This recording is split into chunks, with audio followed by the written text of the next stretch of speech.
Mes chers compatriotes, le vote de la loi d'interprétation de l'amnistie de 2024, prévu ce 2 avril 2025, marquera un tournant sombre pour notre démocratie, encore convalescente. Et pourtant, un an, jour pour jour, auparavant, le président de la République, Bassirou Diomaye Faye, proclamait solennellement lors de son investiture que les résultats sortis des urnes exprimaient un profond désir de rupture systémique. Aujourd'hui, ce souffle d'espoir vacille.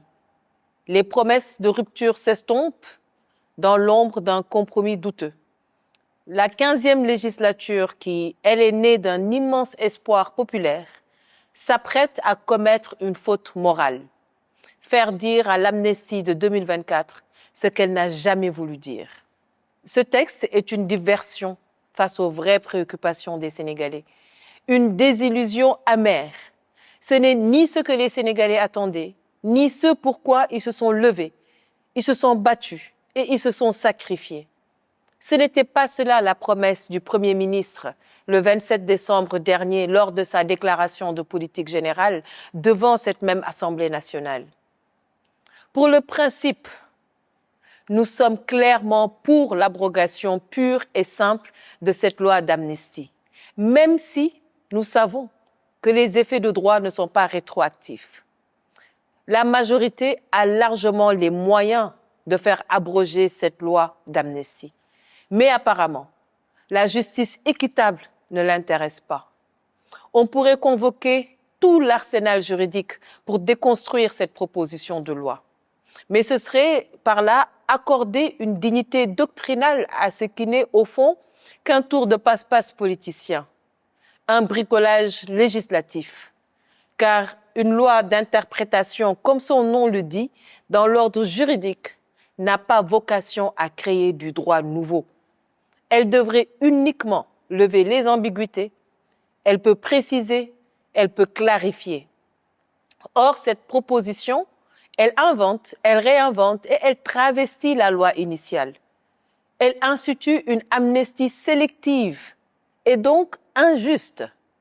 Nous assistons alors à une manœuvre désespérée pour sortir par la petite porte ce que la grande porte de la République avait déjà refermé par une loi d'amnistie certes contestée, inique, mais qui avait un champ d'application clair, délimité et connu de tous.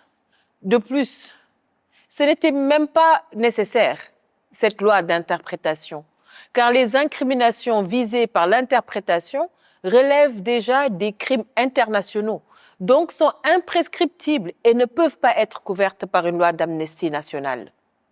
Alors, à quoi bon interpréter la loi d'amnistie de 2024, qui est déjà limpide dans son esprit, dans sa lettre et dans ses intentions? Que vise-t-on sinon une injustice? Que vise-t-on sinon une justice à géométrie variable? Un règlement de compte en douce? Une immunité sur mesure? Mesdames et messieurs, nous exprimons ici notre profonde compassion envers tous nos frères et sœurs sénégalais, victimes des violences politiques de ces dernières années, sans distinction de camp, sans hiérarchie dans la douleur. Mais ce à quoi nous assistons aujourd'hui n'est rien d'autre qu'une falsification politique et nous disons non. Non à la manipulation des lois et à des fins de revanche. Non à la réécriture du passé pour protéger quelques-uns et punir les autres. Non à la République des arrangements. Non à une injustice calibrée pour les vainqueurs. Nous avions dit à l'époque non à la loi d'amnistie et nous persistons dans ce refus. Mais aujourd'hui, nous ajoutons un autre refus, celui de la vengeance déguisée en droit, car la justice n'est pas un instrument. La justice est un pilier. Il peut arriver qu'un peuple transgresse la ligne rouge. Il faut avoir le courage de l'accepter et le courage de s'amender. Le peuple sénégalais aspire à guérir. Le peuple a soif de vérité. Le peuple a soif de réconciliation, mais surtout le peuple a soif d'avenir. Et pour cela, il nous faut le courage de regarder ensemble dans le rétroviseur de notre histoire, non pour juger, mais pour comprendre. Non pas pour punir, mais pour penser. Pour le principe, je propose d'abroger cette loi et d'ouvrir de larges consultations nationales en vue de la mise en place d'une commission que nous allons appeler Vérité et Réconciliation, à l'image de ce que fit l'Afrique du Sud post-apartheid.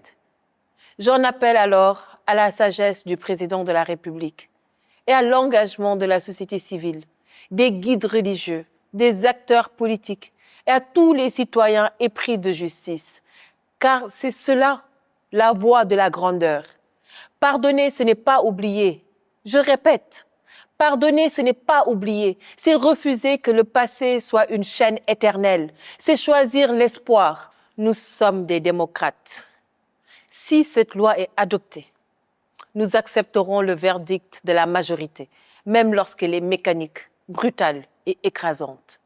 Mais nous ferons usage, dans le même esprit républicain, de nos droits constitutionnels, notamment ceux prévus par l'article 74 de la Charte fondamentale.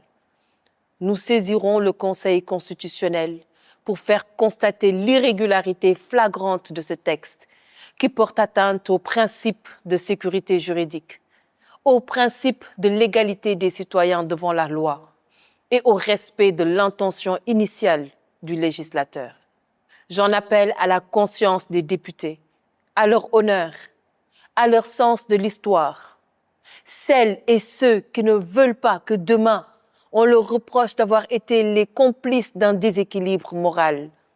Il est encore temps de se lever, non pas pour un parti, mais pour la justice. Non pas pour une revanche, mais pour la République. Je vous remercie.